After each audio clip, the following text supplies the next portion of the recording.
Welcome, cadets, to Starfleet Academy, a Star Trek podcast by Phantastic Geek. My name is Matt, and all rise for Admiral Pete. Hello, Pete. I'm sorry. I have learned that I am a lot. Starfleet Academy, a Star Trek podcast by Phantastic Geek for episode 8, The Life of the Stars, comes to you now via Hopeful Defiance. And just a bit of fleet news before we launch into the episode. Pete, take us over to a new hope for Star Wars. Yes, news this week that the reason that Star Wars got Ryan Gosling to a franchise, something he's resisted. Granted, Barbie's a franchise, but it was the first offering there. He did do Blade Runner. It's the second movie. Okay.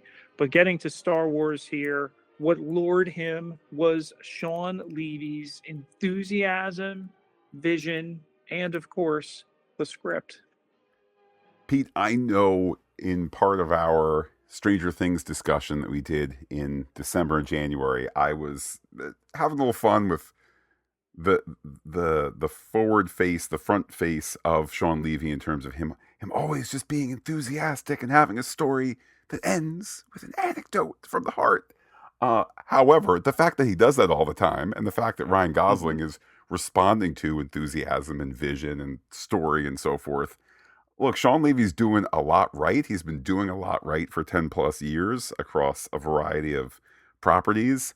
And it warms my cold end of February heart to know that maybe the Sean Levy you see on YouTube saying Stranger Things this and Deadpool that he's the same guy in person. And you can walk away going, yes, I want to work with this guy. Can't wait till he does more right by changing the name of that script's film. But to Marvel, Matt, where Oscar nominee Delroy Lindo of Sinners wants in on Ryan Coogler's Black Panther 3.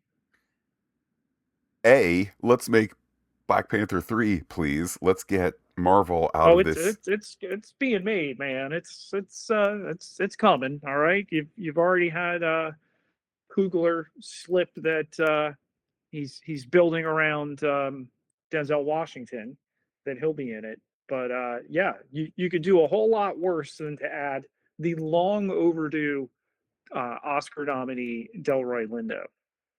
Particularly with the massive boost that Coogler's already fantastic resume has gotten from Sinners. One just hopes maybe Disney could be a little hands off or go, oh wow, you have a great script. Let's shoot the script, not then throw out 40% of the script and reshoot and reshoot and reshoot. Maybe, Pete, if they did an environment with no strikes either, that would just be a bonus. So come on, Marvel, little engine that could, you can still do it. To DC Studios, Matt, where both that and Star Trek via Paramount. A lot of news late in the week. Yeah, stunning that Netflix dropped out of the race to buy Warner Brothers, or at least parts of Warner Brothers. Pete, I feel like there's many things that could be said about this whole process, past, present, and prognostications for the future. Maybe that's a Patreon discussion or a pop culture podcast one-shot discussion. All I will say is this: as I sit here today, looking at the changes at Paramount since Skydance took over, I would be a bit worried for a DC Studios that I think is on the right path in a bunch of ways. I would be a bit worried for a Star Trek franchise that, Pete, maybe even last week I was saying, if they decide to bring back Kurtzman and Company, go for it. If they decide, hey, 10 years has been a good run, it's time for a new perspective, that's fine too. Pete, I just worry that both of these properties, here's my worry, the Paramount, the David Ellison and Company, are going to turn both of these properties and more into something that looks a lot like the paper in my printer, which is really white and really boring. But time will tell on that story end, I suppose. Yes, have to wonder what changes could be coming with the potential Paramount acquisition. There are regulatory issues there first, how that could impact James Gunn's direction of BC Studios. Matt, with Star Trek, particularly in a week where you had this episode we're about to talk about very heavily reference one Voyager episode and then refer to another. And I go back and watch the one, or at least try to.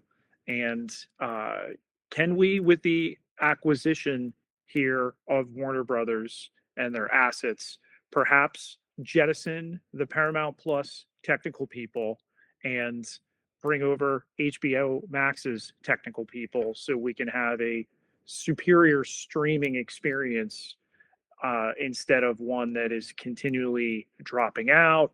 Can't remember that I put subtitles on every time I watch. Like, it's bad. Pete, I'll do you one better. I would envision a future. I mean, probably it's 12 months to close the deal, and then 6 months for everybody to play, Mm-hmm. footsie and who's getting fired, who's not. Um, Here's what I would propose: uh, shut down Paramount Plus, move everything to HBO Max, because Yep. aside from I'll say HBO Max pressure points, i.e., the Game of Thrones finale that is going to drop at not 8:59 but 9 o'clock, or aside from those obvious moments where you can say, I understand why it's not working right now. There's a worldwide interest in this show. Does HBO Max always work for you aside from those rare, nay, predictable times? I'd say 99.9% of the time. I had to change up on Paramount Plus last night after at least three attempts to watch the one Voyager episode, um, and take it to my laptop and be able to do it there. That's not normal. That shouldn't have to happen. Okay. And thank God I'm resilient. Like, no, I'm not going to be denied here because I get it ready for a podcast. I want to be able to speak intelligently, not having seen that episode in a little bit. All right. Yeah, like Paramount Plus infrastructure is the pits, not the pit. That's HBO Max. Well, we can only hope that the apps get better.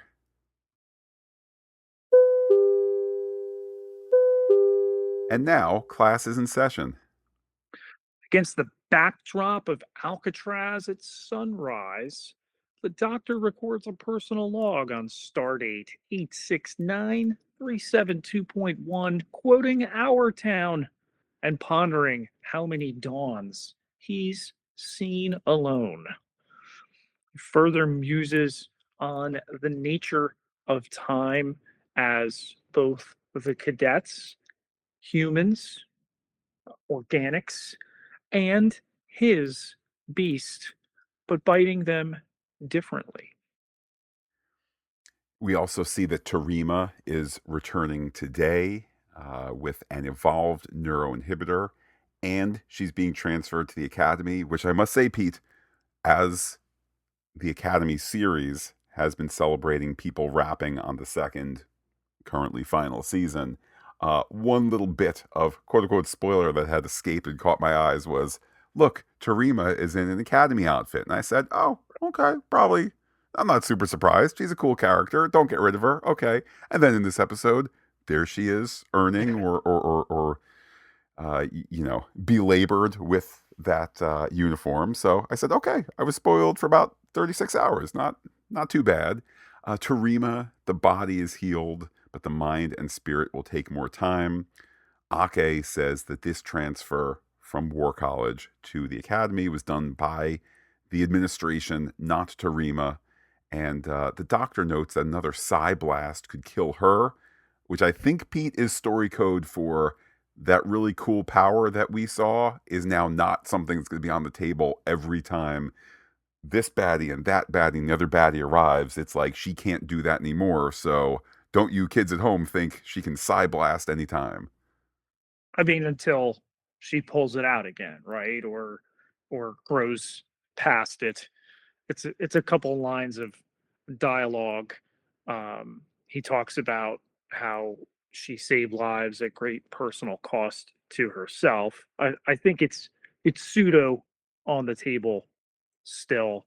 Um, was a little surprised at the agency that was lost for her in the move to the academy, right? Like she wants to be at the war college and um rewatching the episode that he says the doctor does that she's now transferred for the remainder of her studies. So this is permanent, whereas I thought it was before, just because she needs the counseling, the support, that the doctor recommends that because her mirror neurons can't survive another incident, that she commits to a specialty in science or research, um, which the War College does not offer. I appreciate as well in this scene where Ake and the doctor are receiving her. Clearly, there's friction built in that does not need to be overly written, like "I am angry at you," but Terima does walk, and we see this. We see this sometimes in scripted drama where like a scene will end, or for example, a phone call. They'll just hang up. They won't say, "Okay, talk to you later." Um, Here, just the way she walks, because of the prowess of all the actors on screen, there's just that little extra bit of like, no, she's walking away to end the conversation. Ake notes that the academy right now is feeling emotionally combustible, and we see that on bridge simulation exercises. The cadets not working together. Where are the thrusters? Where are How the about is Darum stepping straight up to another cadet before that little montage? yeah, not a nice moment.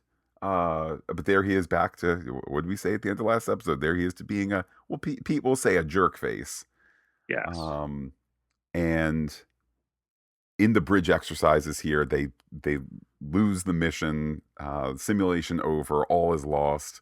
The kids need more help, as Reno is overseeing here, and time to try something weird. And she's almost here, Pete.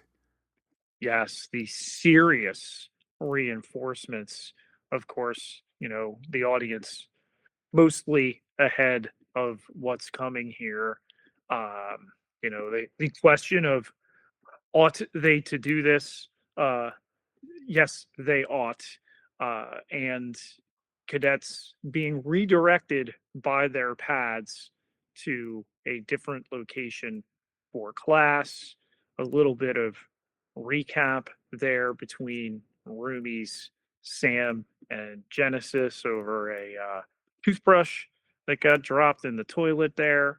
But hey, Tarima's gonna room with us, and she returns here. I got to say, tremendous physical acting out of Zoe Steiner this week. Just the closed off nature really selling that performance.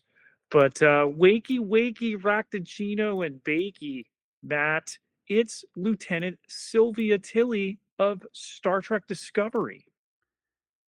Yeah, once thought to have been a recurring professor on this show, now here in the guest star spot. And Pete, I will presage my story arc with Tilly for this episode. I was not happy in the beginning. I was happy towards the end, or happier towards the end. Um, what is this course here that she's going to teach? It is theater. I have to admit, Pete, Hmm. I may have Wonder had where they got that. I may have had an audible groan saying, "Oh, okay, here." Um, and the Wait, cadets, you were cast in the same position as the cadets? um, it was a moment where I felt, Pete, I felt like finally I'd made it. I made it to Starfleet Academy, and I'm there with you guys, sighing. Um, the line here: "Theater is statecraft. Statecraft is theater." I also may have been groaning a bit again. We see Sam is excited, um, and how do you not enjoy that enthusiasm there? Um, we see that she is searching up all the plays. She's finished the Klingon ones. Now she's on to all the Earth plays. And she notes it's art that doesn't exist until it is created. Nay, Pete, I'd like to hone that line with respect to the show. It doesn't exist until the writer writes it, or the actor performs it, or the craftsperson makes the prop. So hey, let's not do strikes this summer, everybody. Yeah, the latest I'm seeing is that there's great feeling there will not be a strike from inside the Writers Guild. So that's at least positive. But can we just give props to Carice Brooks here, Matt? It is no secret that she is heavily featured in the two best, at least in my opinion, episodes we've seen of season one so far. Of course, the top of the pile there, um, Deep Space Nine, long overdue Cisco homage, and then again this one, and she just brings something special. This cast, these characters really rally around her, and even in an awkward moment here with the new roommate, really shines and softens up Tarina. Yeah, and I would even say Sam's up energy is just a great story and visual and cinematic contrast with Tarima's newfound dark energy. Again, just a great combination there.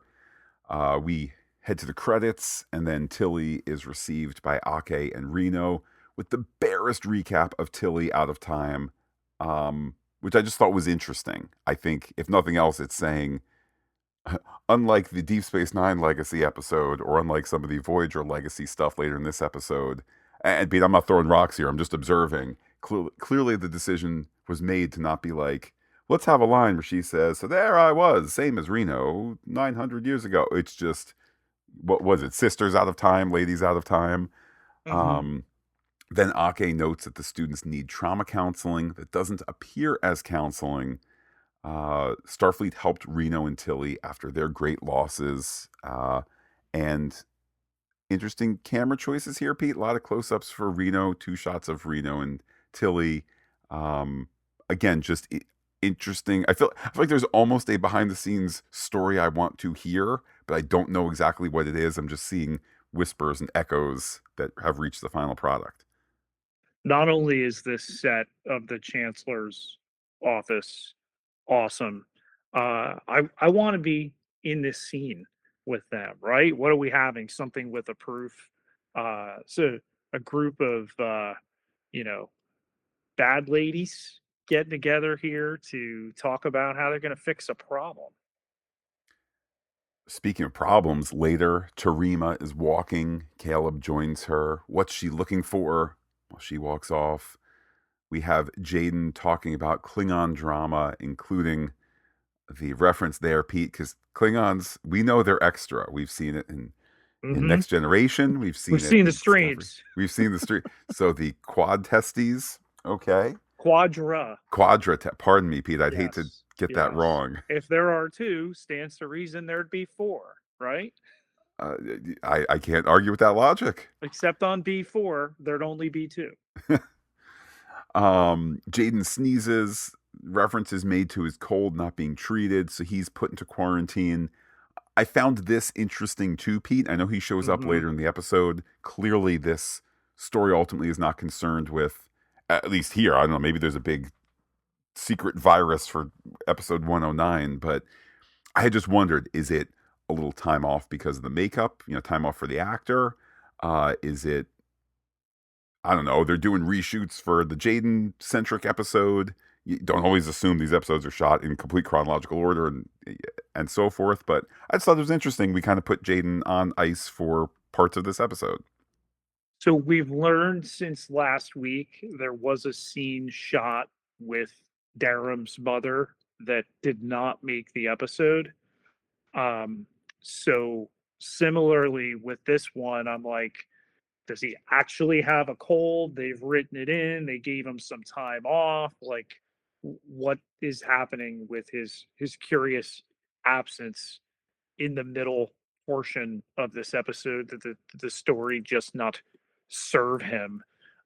This Jack Vaude. That interestingly. Matt, Caleb notes he won't get checked out and taken care of. Uh, is this some kind of pre meta statement on like measles people in late 2025, early 2026? Or maybe is it the complete opposite? Do we not have enough our town parts? Like, regardless, I have a cold. I won't get it treated. Go to quarantine, mister. It happens in about 15 seconds and otherwise is not a story point. So clearly it's a non-story point. It's a production point of some sort. Um, I would just be interested. I'd be interested to find out what it is. I have no problem saying, "Hey, he needed his whatever. He's starting to get irritated skin from the makeup. We want to give 4 days downtime. Cool. That's an answer. Hey, he was actually sick. That's an answer. Hey, he was needed for reshoots. These are all answers. I just want to know. Mm, I want to know how the quadratesti sausage gets made. I do not, Uh, e- particularly when that and other parts are fed to people in that Klingon opera. But we turn here to Sam, who's finally settled in on our town by Thornton Wilder. Something I'm aware of, Matt, but have never watched or studied or read. Have you? Similarly, in fact, Okay. my greatest familiarity with it is um, Aaron Copland had written music for, I believe, for the play, not a musical version, or it might have been the movie version, which I have not seen. But I know this, Pete, for I believe it was our Picard podcast season 3. I had used Copland's Our Town music, A, because I felt it kind of just the music resonated with what I was feeling going into Picard season 3, but also like our town, our crew, our TNG crew, our We Are Home, all that kind of seemed to fit. So I was like, it was just this weird moment for me where I'm like, I don't know anything about the play, but I know the music, and the music based on the story has spoken to me and has had a Star Trek moment. So um, luckily, Pete, I mean, not only is this an incredibly masterful episode that I feel like takes the audience through at least a more than basic understanding of how the play, I suppose, is supposed to work, but because the characters aren't familiar with it, we get right out of the gate here. It's about nothing, but also something bigger. What is the bigger? Emily and George are in love and want to get married. She dies. And again, Caleb is saying, how does this tie into the people? How does this tie into the moment? How is this not just an Our Town fan fiction episode? I mean, we've seen that with Data and Geordi and Sherlock Holmes, and that's been fun. But here we are saying we are on the search for something bigger. Yeah, I mean, we go all the way back to the original series with tapping into cultural touchstones, and then the Shakespeare that they did into the movies, and then continued on with Picard.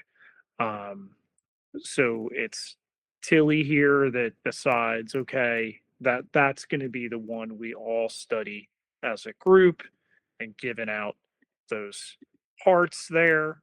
Um, but the discussion with Tarima, who seems resistant to all of this before, as we had seen in the tease, just us as the audience, that Sam is still glitching, fully glitches here in front of the entire group. And I really appreciated the dumbed down approach to the special effects here, with the glitching, the way the head and they've taken different shots of her in different poses and play that back. I found that low tech approach pretty cool. Yeah, I mean that's the benefit of the idea of a glitch. It doesn't need to look. It doesn't need the beauty of the T1000 liquid metal or things like that. Sam wakes in sickbay, and the doctor notes that her patch has been failing. Uh, it's said that the glitches are like falling into herself. A scan reveals that Sam's processors have been overloading, causing glitches. Then a loop crash cycle happens from there. Why is she being overloaded? The doctor does not know. Perhaps the solution is to go to Cask, which that's when I had this moment of like, oh, when she went to that hollow spot in Denver, as opposed to, in my mind, I was like, oh, send her back home where the smartest people are who know about her people. We were keeping that idea in reserve for this episode. And the doctor notes that Cask is outside the Federation, meaning they could not monitor her. But perhaps they need escorts. Here's Ake and the Dake who are going to go with her. Who will take her here. So it's the best of all worlds for her care, that they can hop into a shuttle and bring her out there, removing her from that A story, if you will, to give Genesis and Tarima time to attempt to process this in their Samless dorm room.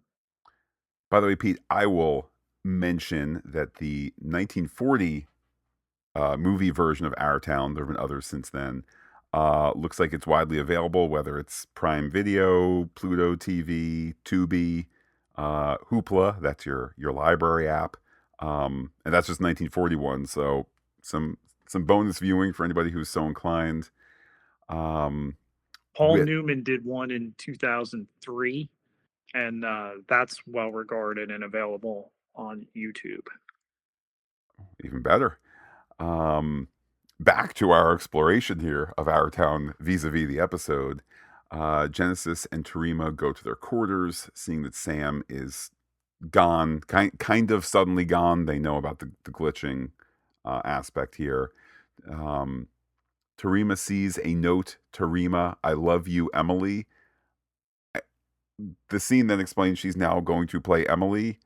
Right. I still was just confused by the grammar there. Tarima, comma, I love you, Emily. Like, I I get think to a it point where I re speaks to the characterization of Sam, right? Like, it's completely within her in retrospect. Oh, that she would think that she's Emily and that she's leaving the note here. It's unclear as you're watching it. Wait, has this been left by one of the characters in the play?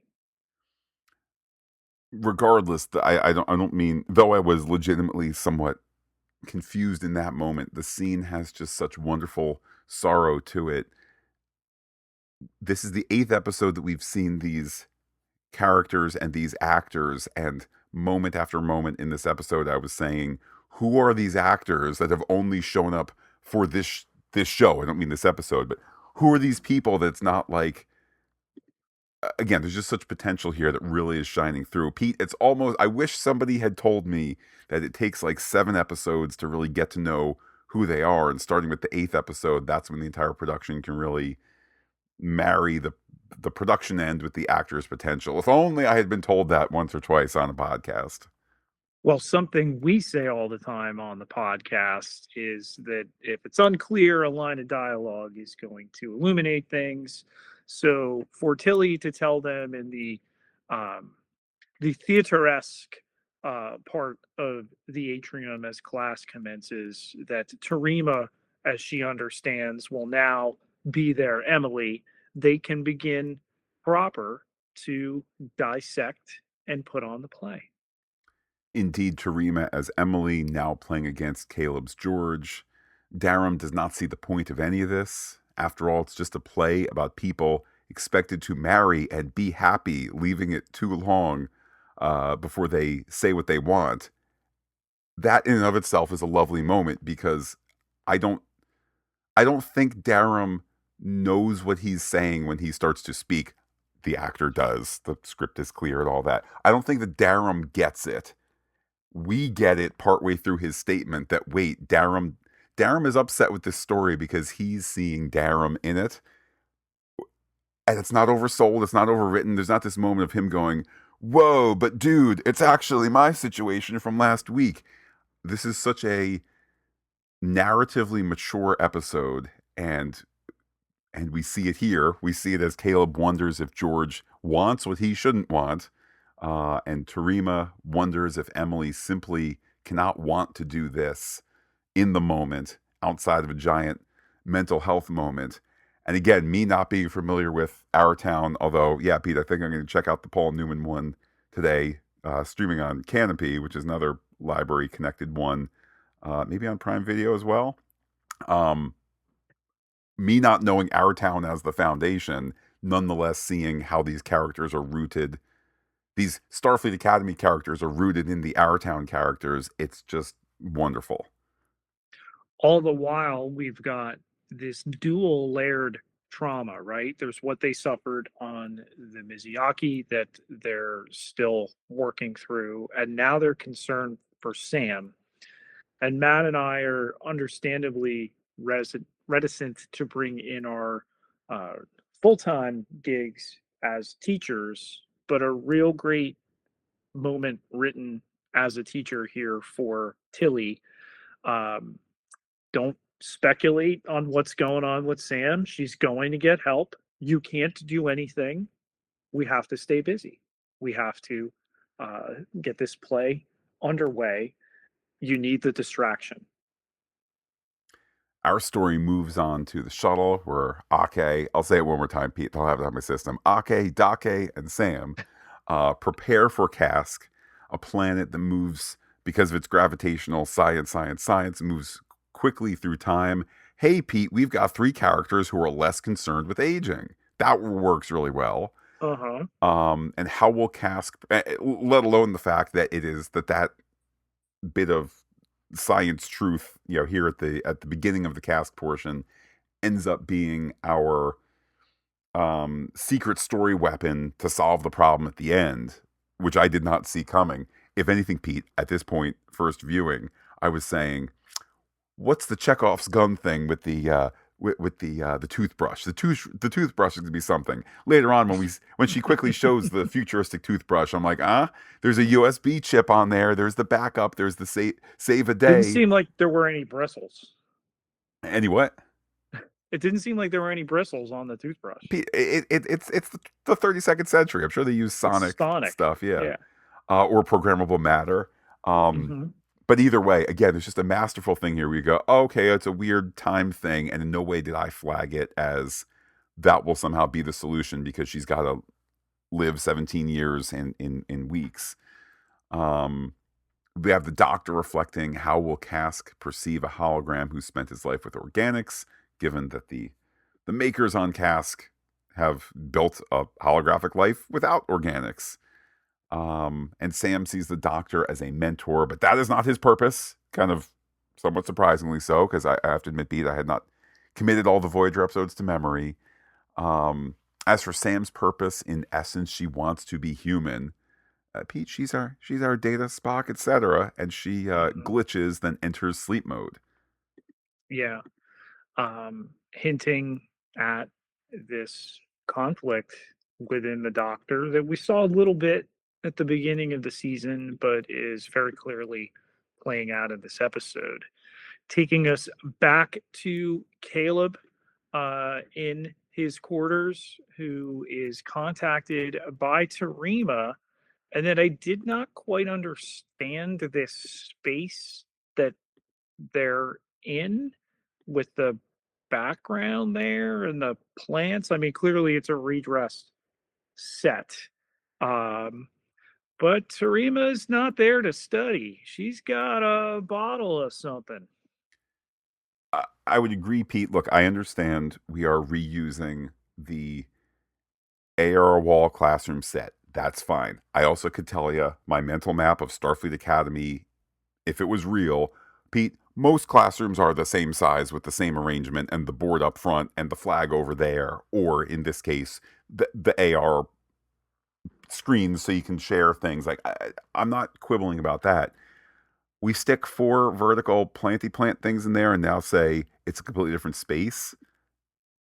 Let's stick some benches. If you stuck some benches in there and put ivy on the benches, oh, it's the indoor arboretum.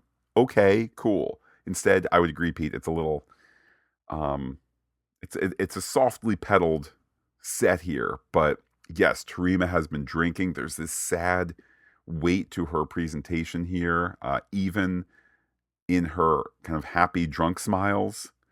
This is an actor that's on the ascent, and I think hi- her acting skills were hidden by the early surface presentation of Tarima, which is not a complaint. Just when it was like, "Hey, pretty girl who goes to school next door." Again, what an arc that we're on here. She notes the situation with her inhibitor, and Caleb notes the bottle before she takes it again. And it's just such a lovely scene, Pete. I could go on and on and on here with the particulars, but it just really two solid actors here exploring this scene. Close up again on the bracelet that she had given him that he's wearing, that we've used as a touchstone throughout the season. But what it comes down to is that though Tarima initiates, Caleb won't see it through here because she's drunk. Um, Taking the higher road here. Um, but wait, you've been pursuing me.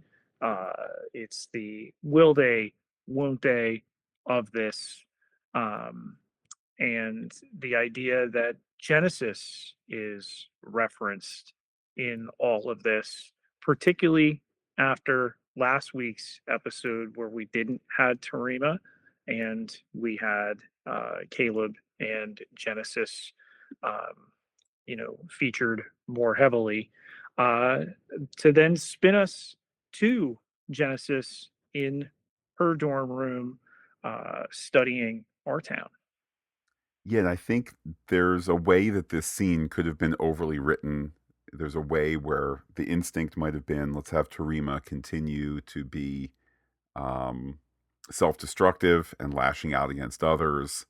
And indeed, Pete, that might have been a good first draft. I don't know. What we get here is Tarima's been holding something against Genesis. Pause. You remind me of this patriotic girl from back home who blah blah blah blah blah, and it ends up being an anecdote. Um, Genesis It's gets almost like it's out of our town. oh, there you go. Genesis gets Tarima to bed, and look, we've seen on screen a thousand different ways and a thousand different types of stories where there are, kind of happily drunk people or buzzed or high or whatever it is. And again, it's such a smart decision here. Not that I think the story has called for Genesis to be drinking as well, but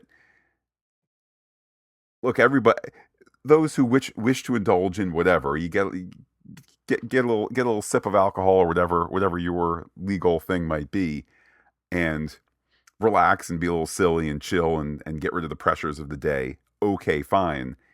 What I'm trying to say is this scene hammers home when you've had one too many and the other person is stone cold sober. Wow, how dumb it looks to be being buzzed, drunk, whatever the proper term is, and it's just adding to the sadness here.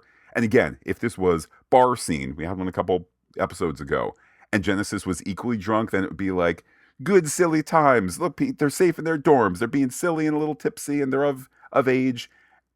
It just hammers home the sadness here without Tarima saying, "For I am so sad," and without it being overly written. Hmm. Um, and again, that we're acting out the intoxication, right? So it's got to be done in a believable, not over the top way. But it's a bonding moment, and it's a bonding moment that Genesis carries with her, and Tarima, at least from the tenor of the scene, may not, right? Because of um, her state. But boy, that pillow is ugly. We go back to the shuttle where the doctor and Ake, now they are reflecting on our town, the stage manager character who exists outside of the story and exists outside of time.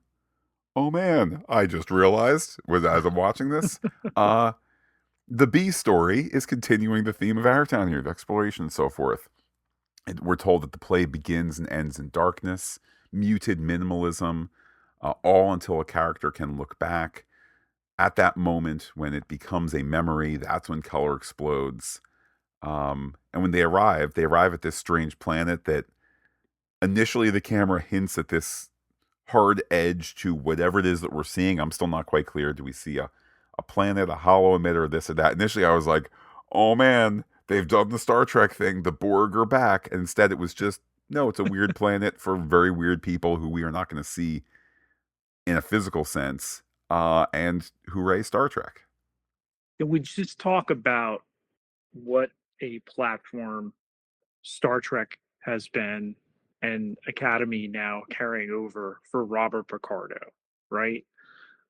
So much was made of his time on Voyager and how much that writer's room wrote for him and just showcased him as somebody you would not think within a Star Trek series, right? I mean, yes, we'd done the Doctor before. We'd never had a holographic Doctor. He essentially becomes the everyman for the audience to learn how to be human.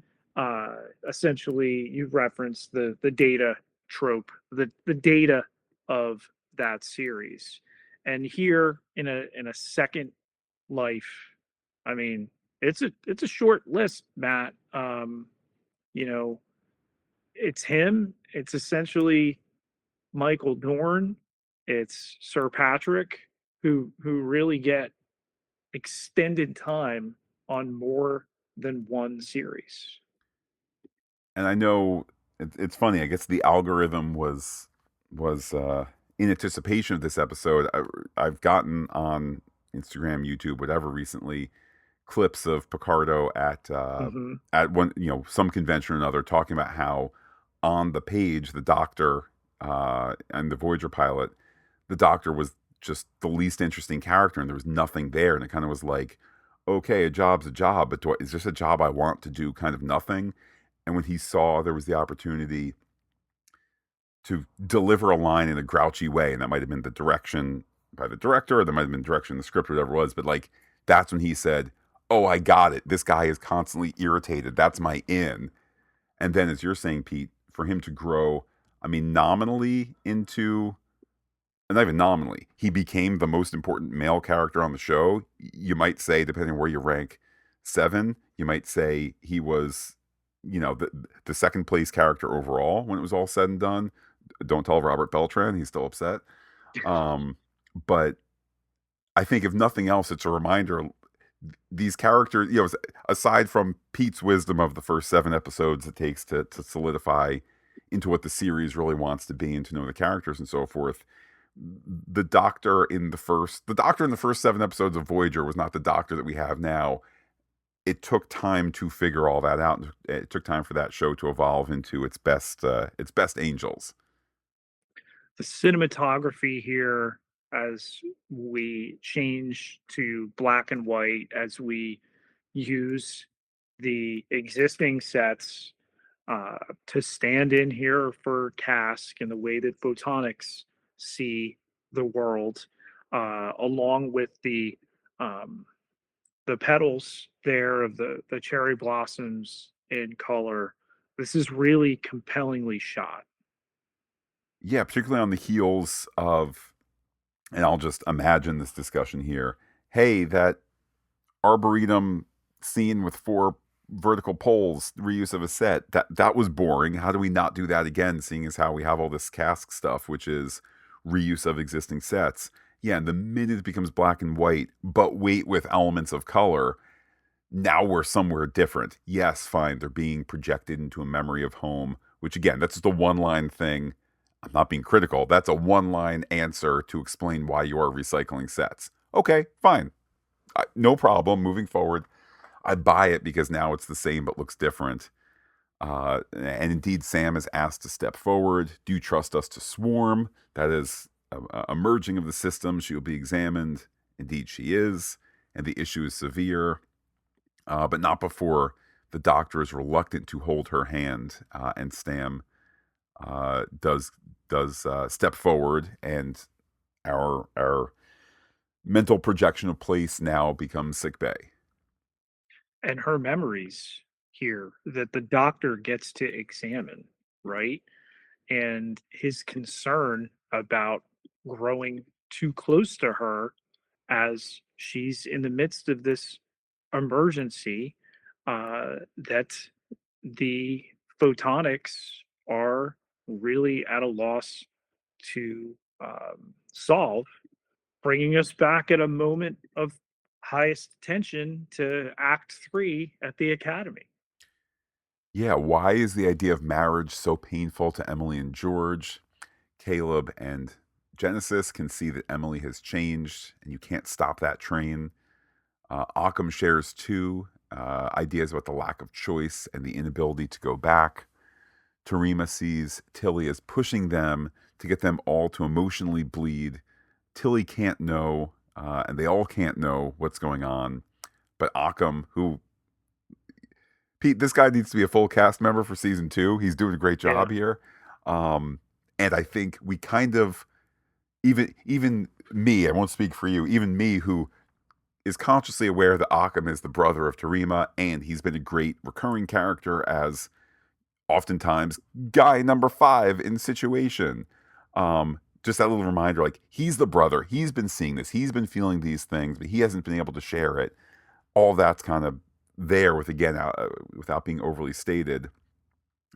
Tilly asks what the lesson is. Tarima is now ready to fail this course. She wanted to go to the war college. She's here without her choice. And Tilly notes that the fight is to keep coming back. Unlike Emily, Tarima can come back. With that, Tarima again walks.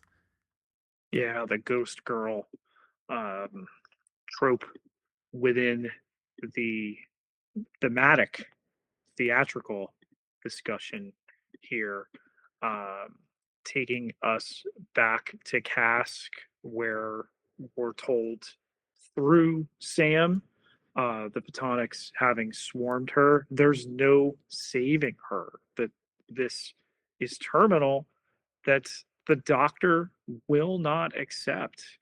Um, the idea that they had the organics had her, and now they've spoiled her. Yeah, and we have this fade to black, I think, hammering home the weight of the situation here. We go back to the cadet quarters where Tarima is packing. While on the quad, Occam talks about how Tarima will leave. They're also still troubled by this lack of news on Sam. All she left Genesis was this toothbrush. Pete, that's when I was really sure there was going to be the antivirus or something on there. And boy, am I glad I was wrong. Darum thinks Sam knew how bad this was.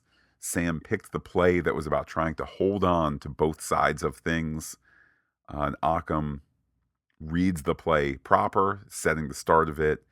And when the auditorium is in complete darkness, he speaks. And Pete, take us to the doctor. Yeah, the real guts, the meat and potatoes of this episode, why he could not take her hand, right? That that day when she came up to him at the the academy fair, it triggered for him a moment from one of the doctor's key episodes where he had a family, where he had this daughter, Belle, and he lost her. Um, what's lost in the sauce of the explanation here is obviously that episode's more complex. The doctor is trying to learn about humanity, so he programs himself a holographic family for, the the purposes of his education, and it's Balana Torres who comes to dinner with the family and shuts it down because they're too perfect.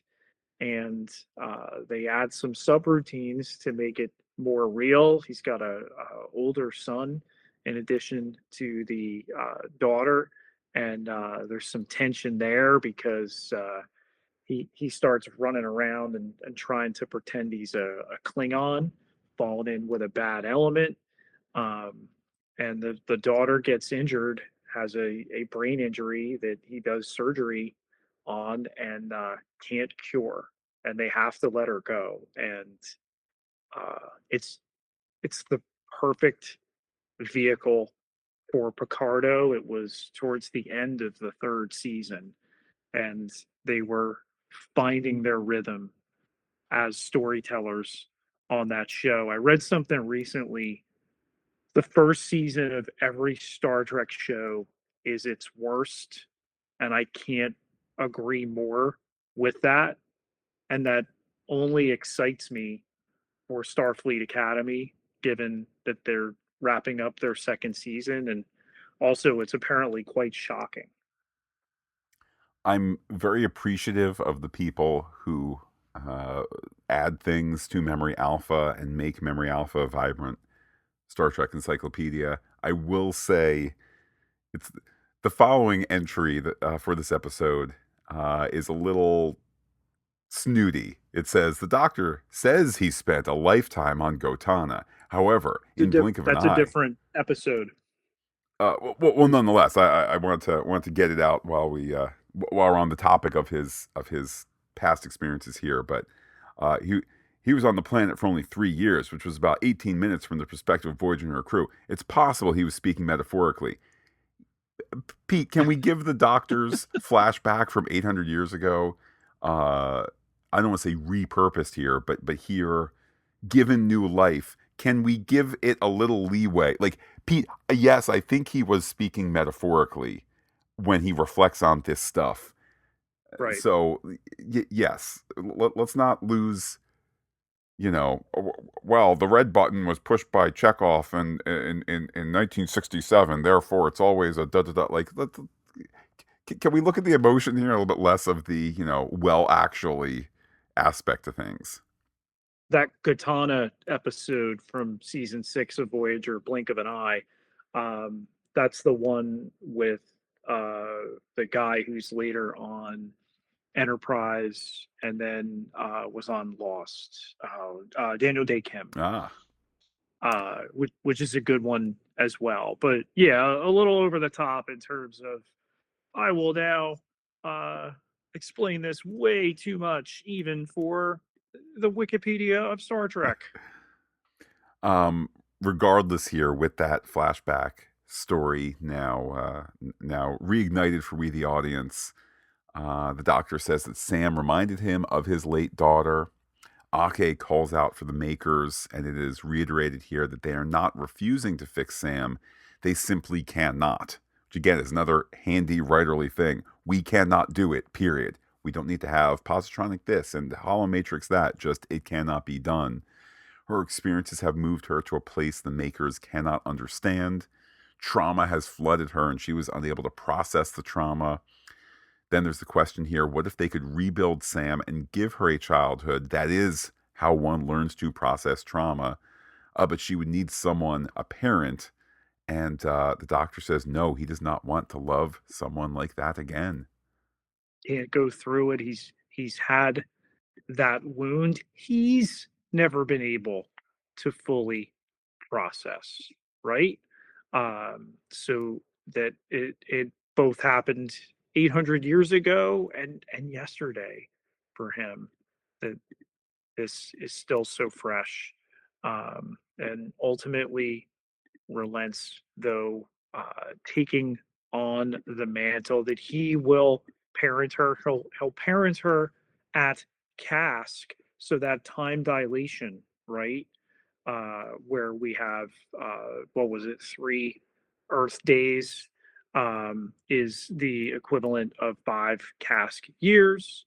So we're going to use our story math for that story clock, um, and that she's going to have 2 sets of memories, one from her first 209 days of life, and then these 17 years reflecting back on why they chose to program her for a particular age as she became the photonics emissary and was sent to Starfleet Academy to learn about organics. So this plan is now set in motion, and we go back to the academy where Occam reflects on the brightness of the morning star, dawn breaking.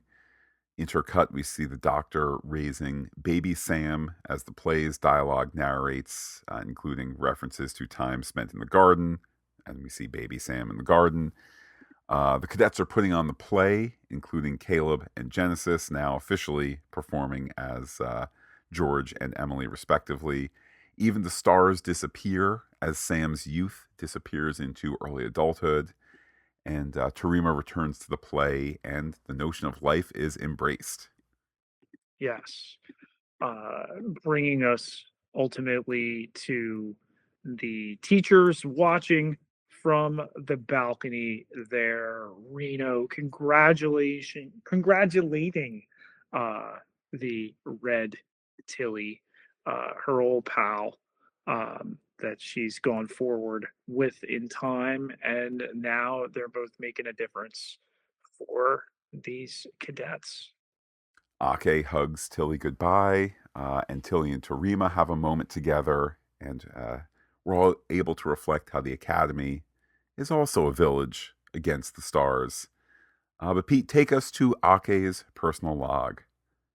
Yes, stardate 869-408.67 here, entering the bridge to recap Sam and the doctor's experience before they've returned here. But everybody else has also gone through change. That is, the play ends. The stage manager once again takes the stage and bids everyone goodbye, kind of like she is right now on the bridge of the Athena here. Uh, there are the stars doing their old crisscross journeys in the sky. I really appreciate that they're using the backlit wall of the LED stage here at different times of day. We've seen them do it in a thunderstorm now. They've really evolved from where they started with Discovery, with just here's flashy wall and there's a rock in front of it, and you are in a cave. This ending, it hit me in a weird, out of time kind of way. Yes, this was made and shot, over a year ago. It also came out in the same week that the show in real life may be wrapping production for forever. It's also at an increasingly, in my mind, uncertain time for this current act of Star Trek. And then to have kind of this uncertainty for Star Trek and uncertainty for Starfleet Academy and all of that, and to be told that life is a blip in the universe where everything matters and sometimes nothing does. Time is forever and finite, so why not live every moment? And we get to just live in this moment in this episode. I, I'm not saying any of it was done on purpose. It just nonetheless gave me some, I don't know, some out of time meaning. It's definitely vibrating at a certain frequency. But to have the proud papa now in the doctor return Sam to her classmates, particularly appreciated where it was so effortless before, at the beginning of the Avery Brooks homage episode, with the greetings and the nicknames uh, between Sam and Occam, that the character affectation that they're both struggling to recapture the handshake. Uh, yeah, you're right, Matt. Romeo career as Occam, like, promote him. Let's see him even more. Red alert. All hands stand to battle stations. Pete, we have a tactical analysis of this week's threats. Let's start with the threats of glitches and loops. Both for Sam as well as Terima, right? This idea of a fight or flight response that's not properly fixed, that needs to be remedied. Yeah, it's it's not groundbreaking television to explore one theme with the A story and the B story, but I was not fully prepared when we were told, "Hey, Tilly is going to teach you theater." Okay. I mean, meanwhile, fast forward a couple minutes later. Meanwhile, Sam is very sick. Oh, I no way was prepared for this episode to explore. I don't know the notion of glitches, emotional hurt, all of it, just in the ways it did, and certainly is hand in hand with the other threat from this episode, that of mentorship risk. When you're going to take on a student, right? Everybody looks at the idea of successes and the milestones that you get to bring them through. But for the teacher themselves, and again, Matt and I think I can speak for Matt in this instance, why we're so hesitant to bring up our role there, um, you know, where we get to be in our students' lives and connect with them and the concern we have for them, and the worry of getting too close and where it affects the teacher as much as it affects the pupil. The most stunning thing I've heard this year in my job, no joke, is that the greatest impact a teacher can have is year to year test score growth. Um, and that's I don't think so. yeah, and that is incorrect. And I'm glad that this is an episode that it has larger priorities than the impact of mentorship, teacher, etc. But it was a nice, Funny, I've not heard anything about test scores yet at Starfleet Academy. Nothing. yeah, It's almost like they know that they have consultants that are guiding them in the writer's room, on set, the real importance of education. yeah, Nobody's blathering on about, oh, you got to get your Kobayashi Maru score up. yeah. So this, among the many gifts of this episode, was certainly the reminder that it really is about, personal growth, personal improvement, finding the right path, having people to help show you the right path. And it's not, as you say, Pete, did your Kobayashi Maru score go from, on the bubble to light green, or whatever, whatever way we're measuring such things.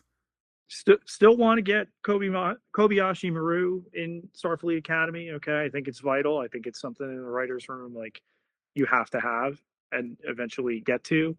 Um, but the idea here, and we've seen it a little bit with Ake, obviously, is the head of the academy, but that the student changes the teacher too, right? That is the reciprocal growth in education, and smartly written here, at least from the perspective of this humble teacher.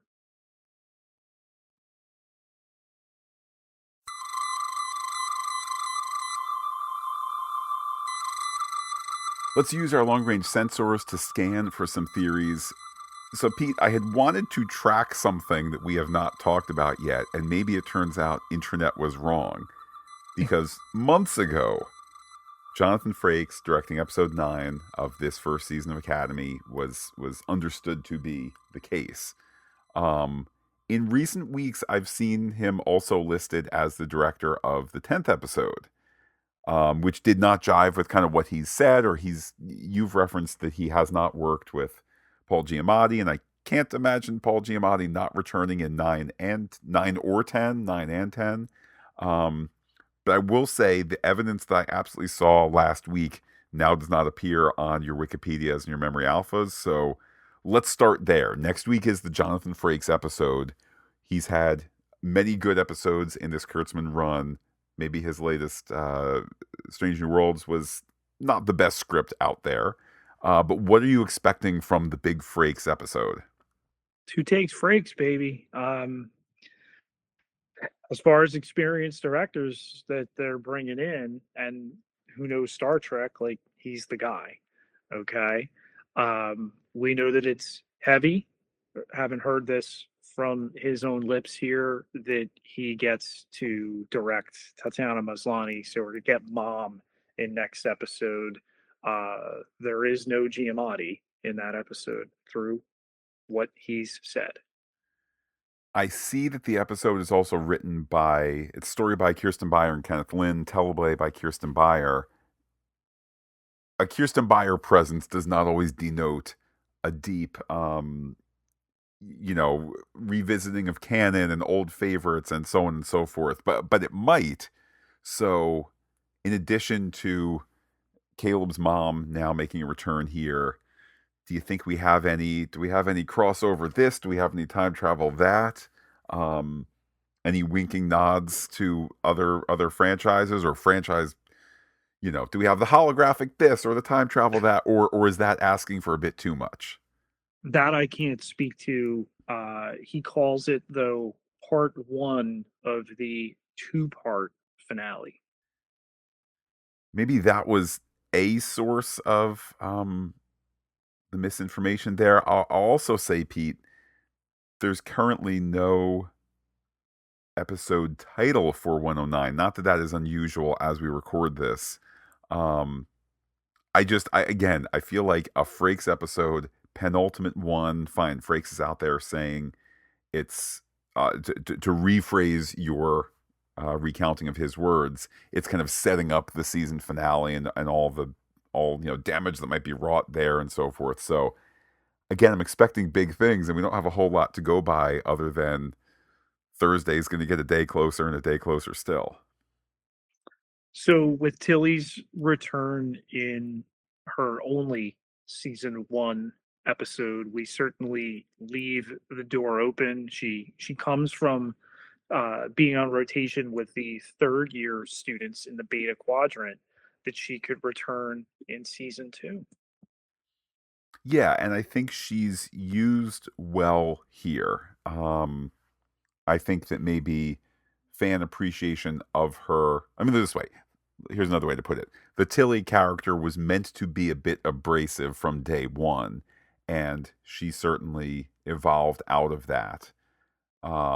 Then, as I've said before, the actress chose to leave Star Trek, greener pastures, found none, came back to Discovery, and so forth. But I think this is a good use here of kind of the Tilly skill set, the outside the box personality, and so forth. Let alone the fact that she too, has had the great trauma of losing everyone by virtue of time travel. Um, I would welcome her back for a season two appearance. Do you think, in retrospect, this episode was tailored to Mary Wiseman's theatrical experience? Um, no, I think that here's my honest to goodness. Here's what I thought during the episode. Here's what I think after, and this is really, really. I'm not trying to be sour grapes over her having left Discovery and come back, although I keep bringing it up, but it's not sour grapes. I think that this was on the writer's room whiteboard as the story is getting fleshed out. This is the legacy actor returns to teach the kids our town. And I think that, again, as I've said all season, I know I'm a bit partial to the theory of bring back any actor, and they don't even necessarily play a Star Trek part. It could just be, look, there's Michael Dorn playing a human. He's a theater human, or whatever. But I think that this was the role of outsider who comes in, lights them on fire. I think that the novel concept of this episode, our town as explored through Star Trek, through two different stories, one of which puts on our town, that is so incredibly novel that I don't think that preceded Tilly, Tilly and actor who has a theater background come in and teach theater. I think the theater teaching was a byproduct of our town metaphor for the pain and the place that these characters are at. Actor who left Star Trek to go do theater and then come back? I don't know. I think The a writer's room job is to lean into the abilities of your performers and hey, we've got Mary Wiseman available to us. Oh yeah, yeah, we're getting her back from the theater. Oh, what if our cadets, in processing their trauma, use the power of theater as a vehicle, and Tilly could be the driver? Ooh, I like it. Pete, if nothing else, okay, in this time of change for Paramount Skydance, soon to be the unofficially named Paramount Skydance Warner Brothers Discovery. Um, Look, we don't do After Trek anymore. We don't do the Ready Room anymore. How about the official Starfleet Academy podcast? Here we are, Pete. We could be having these people on, we could be having these discussions, be getting the inside info and so forth. We So, are the only Starfleet Academy podcast on Apple Podcasts right now. and proud to be there. Um, yeah, I think there's stories that could be told, positive, interesting stories that could be told about the particulars of this series and so forth. And Alex Kurtzman, call us anytime. Is it a little overly contrived that almost all of our regulars room together? Um, what was your adjective there, or your adverb there? Overly contrived. Yeah, yeah. I would not say it's overly contrived. I'd say it's as equally contrived as all our regulars are the ones that feel the most pain, so therefore they get the special teacher this week, um, versus like all the other people in the academy who were on the ship who lost people. Um, Pete, it fits well within the realm of willful suspension of disbelief for me. Again, it's like in line with whatever reason Jaden's not in most of this episode. They explain it in two sentences, and he walks out in the third, in the next stage direction, and you go, okay, he's not in the episode anymore. Moving on. They did a really good job with the costuming in this Hmm. first season. And now that Tarima comes to the academy, she gets a different academy uniform than some of the others that we've seen to this point. Who says you can't tell a story with a costume? Yes, not only is there less doodads and stripes on it and horizontal across the collarbones, and to whatever degree those, I'm still not entirely clear what those things symbolize, but okay, fine. The colors are departments and so forth. Pete, the higher neck, the constrictive neck. Here she is Mhm. constricted in her life, constricted with this blocker. She's told that the way she is, her powers are a problem. The school she wants to go to, we can infer it's too violent and upsetting and warlike and too emotional for her. And she needs to be the quiet, good girl who never is emotional. That's all there in the space between I don't know, the space between the collarbone and the bottom of the chin, or whatever, the bottom of the skin under, whatever it is, whatever the proper term is for costume people. That high collar tells you everything you need to know about the constricted way that the constricted path that she's on. It's a genius move when I'm sure you have 30 or 40 or 50, you know, costumes for extras, and maybe they're not as doodad and as special in this and the other, but easily could be like, great, take one of those, put some extra junk on it. That's her new costume. Instead, the neck tells the story. It's stellar. Regardless of whether we'll know there'll be more Mary Wiseman in season two, we do know there'll be more Tig Notaro in season two. I mean, Tignataro is a gift in every episode that she's been in. Her real life persona is a gift. Her journey and battle over cancer has been an inspiration. She's just win across the board for this show, for Star Trek. Um, I know there's that optimistic note, maybe Reno, you could come on adventures with Tilly, in the next spinoff, if ever there is such a thing.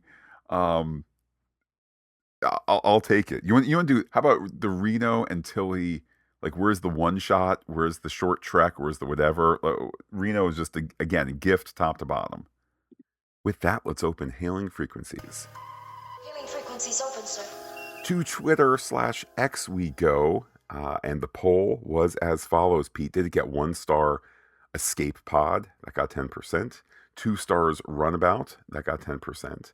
3 stars Excelsior Class? That got 0%. And 4 stars Galaxy Class? 80%. So lots of enthusiasm there. And only one reply to the Twitter this week, and it's JT Atkins telling us to look out for his audio file via email, and we're going to listen to that shortly. But first, Pete, take us to Reddit. Yes, Matt, where we hear from Kips247, episode 8. Okay, well, I was not prepared for that. Emotionally charged, full on art house episode, a lot of symbolism about dealing with trauma.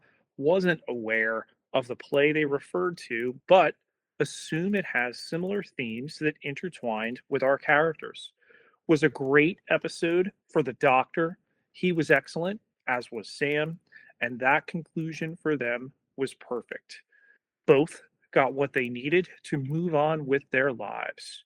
But as for the rest of it, I think it was too clever for me and might need you guys to navigate me through all the symbolism and things I must have missed. Well, certainly glad to be of service here, Pete. I will say, okay, that in the process of recording this podcast, I have spent some time on Gotana and Dilmer 3, so courtesy of some time dilation here. Which is to say, maybe we recorded this in 2 parts. I've watched most of the Paul Newman Our Town presentation, which is a recording of the stage thing.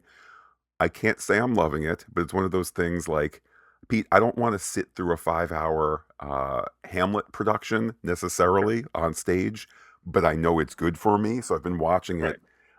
it. Again, there's things I think about Our Town that have not thrilled me. And maybe that's because, again, I'm watching a recorded version of a stage production with no audience.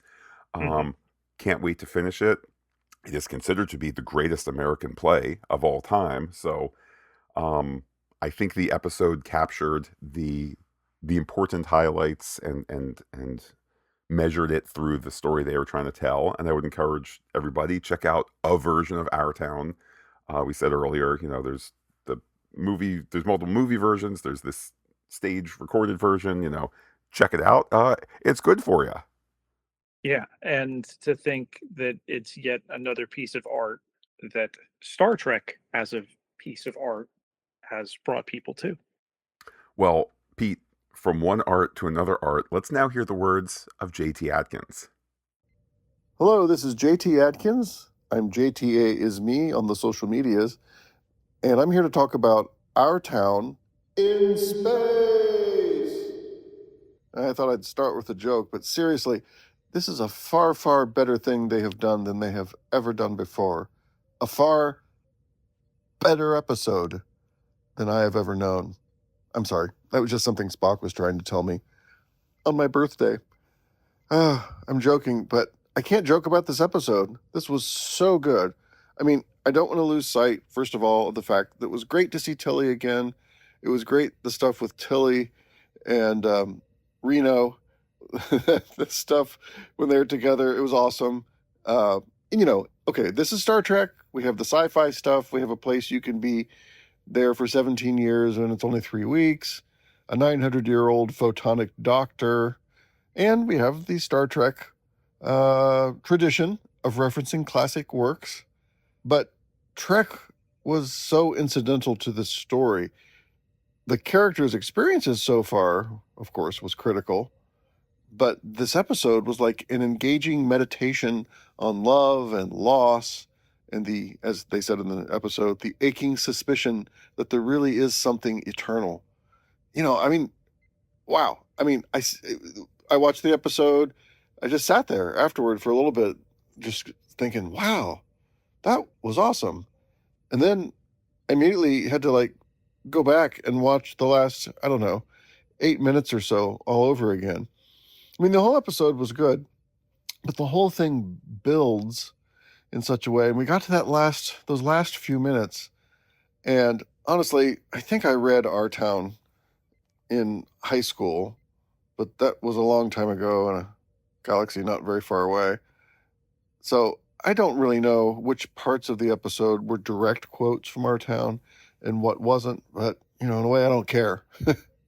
um, it was just great. I mean, it was like the antithesis of the weirdness from olden times when in Star Trek and lots of other shows, traumatic things would happen, and then the next week everybody's fine. I'm okay. This was the opposite of that, and I got to say, it was just brilliantly conceived and perfectly executed by everybody all across the thing, especially those last few minutes.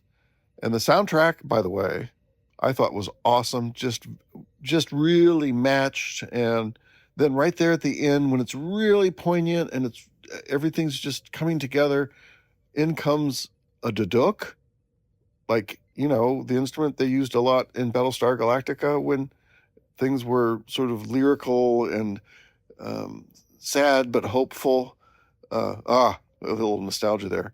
But just, I wish that I knew there was a way that the people who made this could hear me say, "Artfully done, everybody. Artfully done." Well, thank you for that, JT. Listen, they hear you. They listen and they are hearing you.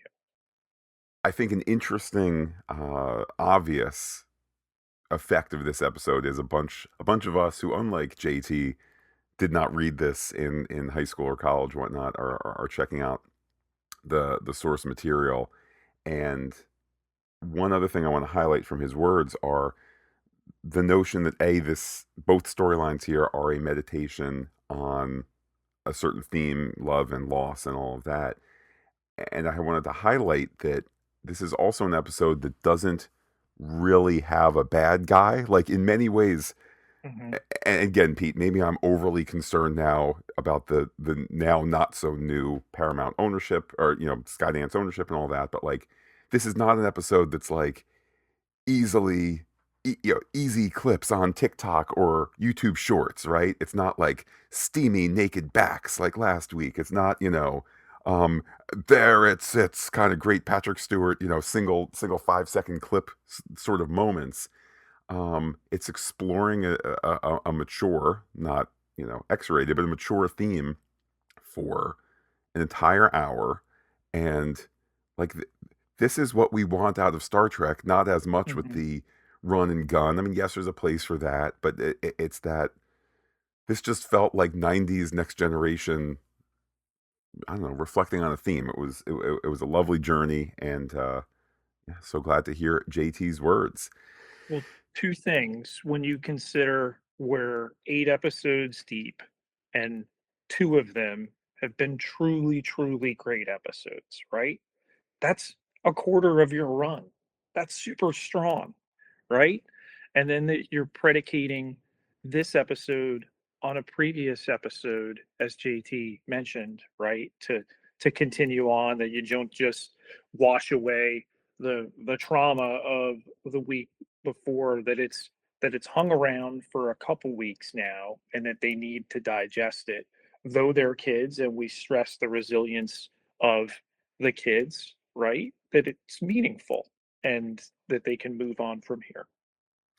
To the email inbox we go, hearing from Dustin, whose email, the subject line is feedback with a PH on the life of stars. So Dustin says, "This episode really sang for me. I love the existential philosophy deep dive, and for my personal fandom, a great addition to the time dilation trilogy, blink of an eye from season 6 of Voyager, fully dilated from season 5 of Lower Decks. Can you let me know if I'm missing any others?" Pete, I'll have to put on my thinking cap for that as I read. Great character development across the cadet crew. Awesome and fun appearance by Mary Wiseman's Tilly, and great Reno stuff there. Even the thing I found least enjoyable, which was watching Tarima's refusal to climb out of her depths of despair, was also just the conflict the story needed, and no doubt relatable for many. Just an absolute emotional ride of an episode, with an excellent script, awesome score, and great cinematography and effects, and great redemption for the Doctor within his own character arc this season. I'm really high on the format of this season. that we get the episodes sprinkled in perfectly along with thrills and hijinks episodes. I felt episode 7 was the weakest of the season, but did its part to flesh out some character stuff. I have to laugh, Pete. There's some flash in the episodes, I recall. On episode 8 had us, or maybe I'm mixing up 6 and 8, 6 and 7, regardless. On episode 8 had us back on an upswing leading to the final pair. Stay fantastic, guys. That from Dustin.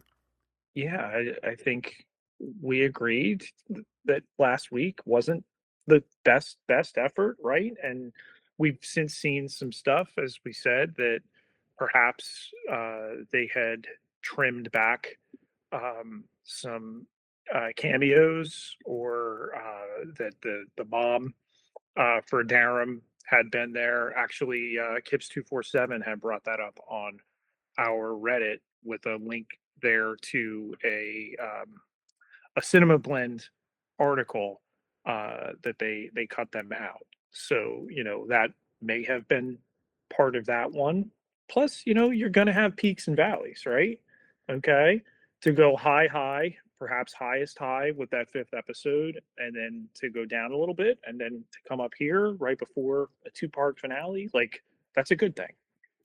I think too the this notion of the right mix of things that Dustin is talking about.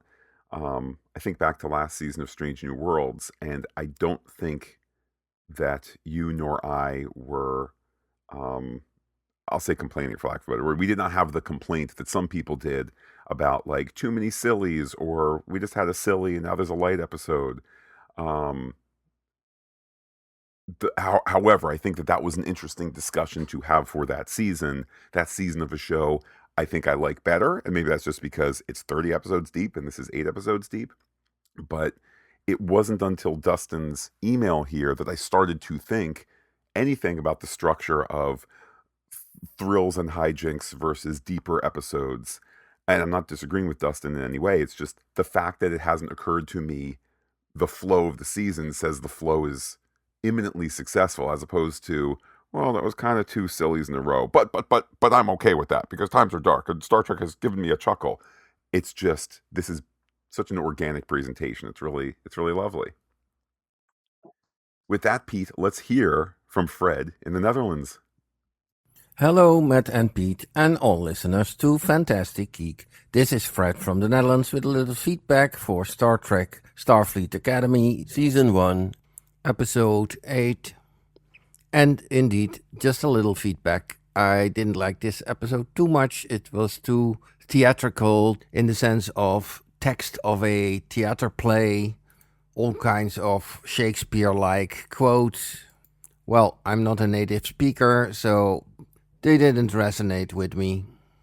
The only question I have, they stayed on Sam's planet for 2 weeks, which was 17 years in the perception of Sam and the Doctor. What did Commander Nala Ake eat? I don't think they have any food in a positronic environment for organics. Greetings, all the best, Fred from the Netherlands. I will partially agree with Fred. Again, I'm not all the way through Our Town. It is as described in the episode about nothing and everything, and I'm kind of waiting for the everything, and probably in the third act, not the first act and the second act. Right. The minimalism, I would imagine, right? Yeah, the minimalism is also weird to watch. Like I'm sure other productions have just been like, time to pick the peas out of the garden. You're actually holding peas. Instead, I'm watching this again, this recorded thing on stage where Jane Curtin is pretending to. It's a slightly weird presentation. It is as intended by the author, but Fred, I would agree. English, Dutch, and anywhere in between, the play is a little weird to get your arms around, at least thus far. So I think that while I disagree with Fred being, in terms of me being down on the episode, it's definitely a source material that takes some wrestling. Wrestling aside, the detail, Matt, about what did the captain eat, I think it was at least partially implied she came back first, and then maybe the Doctor and Sam came back afterward. I would agree that it was lightly implied, but I would not I would not disagree with Fred's takeaway that one could certainly have the impression that she stayed there. It's not a point in the episode where they're focused on details as much as kind of narrative, the shape of narrative thrust, as opposed to the actual, like, I shall go here from there and here's my timeline and so forth. So again, I think a fair criticism, a fair observation from both you and Fred. And Pete, this and every podcast outing made possible by those who support us on patreon.com/fantasticgeek. I want to say thank you to some of the new folks that have come our way. That's always appreciated. And Pete, it helps make what we do possible. Yes, everybody who contributes gets access to exclusive content, all sorts of levels to pick from, but it takes just $1 a month to get you in that door. Can't contribute right now? You can still help us out. You can go to Apple Podcasts, leave us a rating, a review on any of our 40 plus podcast feeds. And Pete, let's keep the pop culture conversation going. How can people be in touch with you to talk about Star Trek, Star Wars, Marvel, DC, and beyond? You can find me on Twitter, on Threads, on Blue Sky at Peter, Pieter, J Ketelaar, Ketelaar, 12,600 followers. Can't be wrong. And while I'm personally on Twitter as Looking Back Lost, do be in touch with the podcast. Comment on phantasticgeek.com. Check us out on Twitter, Threads, Gmail, Blue Sky, Instagram. But wait, Pete, there's even more. Facebook.com/Phantastic Geek with a PH, all one word. And as we mentioned before, the Phantastic Geek subreddit at r/Phantastic Geek. Pete, with the calendar turning to March, here we have 2 episodes of Starfleet Academy left, along with our season wrap to look forward to. And then, as we get later in the month, of course, the return of our Daredevil Born Again podcast. It's so weird. It's always so weird when one of these properties starts to set and the other one rises, and we go, hey, that's perfect podcast timing, because we have like a week in between where we can go wrap the one, preview the other. And certainly special times indeed, whether we're talking Star Trek, whether we're talking Marvel, and whatever news breaks. With that, I will say adios to all our listeners and give you, Pete, the final word. Class dismissed.